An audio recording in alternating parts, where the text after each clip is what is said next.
बात नहीं होगी। तो साबित हो गया सुख के संबंध में कौन भेजता है?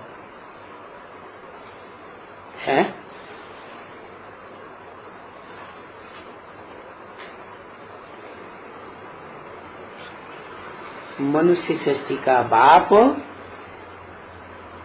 सुख के संबंध में भेजता है, लेकिन संगम युग में जो ऊंच से ऊंच सुख है, जिसे कहते हैं इंद्रियों से भी परे का सुख, अतीन्द्रिय सुख, वहां कौन ले जाता है? वहां कौन भेजता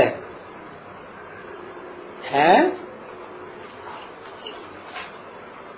संगम युग में भी तो स्वर्णिम संगम होगा ना, वहां बाबा भेजता है।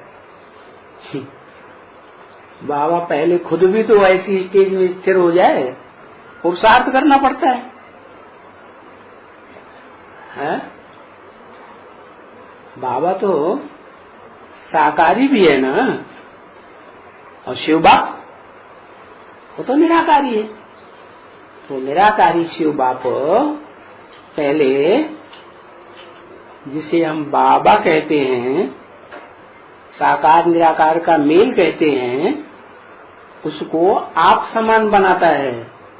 क्या? निराकारी, निर्विकारी, निरहंकारी बनाता है, और फिर वो खुद बनता है, तब बच्चों को अतीन्द्रिय सुख की स्टेज में ले जाता है। क्या? बाप के पास प्रॉपर्टी होगी तभी तो बच्चों को देगा। बाप के पास नहीं होगी तो देगा? नहीं देगा। तो सुख का संबंध एक तो हुआ स्वर्ग में,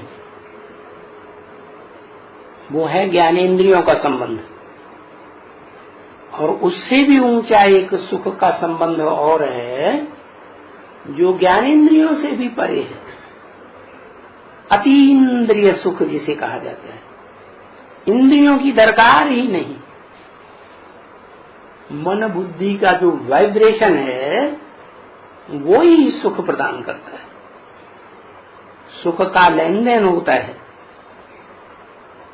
तो बताया कौन भेज देंगे? बाबा है।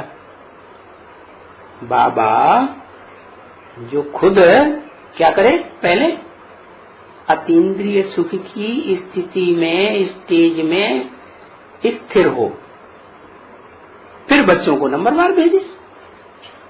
अब सब बच्चे तो नहीं जाएंगे अतीन्द्रिय सुख की स्टेज में, थोड़े होंगे या ज्यादा होंगे?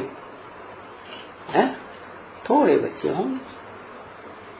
ऐसे बच्चे होंगे जो पुरुषार्थ करके अपने को विनाश काल से पहले पक्की आत्मिक स्मृति में स्थिर कर दें, देहभान का हिसाब न रहे। क्या? जिनका देहभान रह जाएगा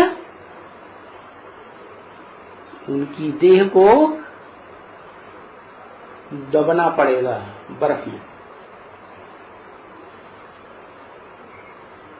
क्या कहा? जिनको देहभान नहीं रहेगा उनको नहीं दबना पड़ेगा, है? उनको भी दबना पड़ेगा। लेकिन वो निराकार आत्माएं जो हैं, निराकारी स्टेज वाली, निराकार बाप की स्मृति में ऐसी गहरी हो जाएंगी कि जैसे कहते हैं ना, जिससे स्नेह हो जाता है, प्यार हो जाता है, तो एक अनुभव करते हैं। जैसे विष्णु के लिए बोलते हैं, स्वभाव संस्कार चार आत्माओं के मिलकर के एक हो गए तो विष्णु एक हो गया। ऐसे ही अर्धनारीश्वर को कहते हैं। शंकर और पार्वती के स्वभाव संस्कार मिलकर के एक हो जाएं तो कहते हैं आधा हिस्सा पुरुष का, आधा हिस्सा नारी का। तो ऐसा सुख संबंध जो है वो श्रेष्ठ से श्रेष्ठ संगम युग का है, जहां इंद्रियों के सुख की भी दरकार नहीं। क्या? लेकिन वो सुख कौन भोगेंगे?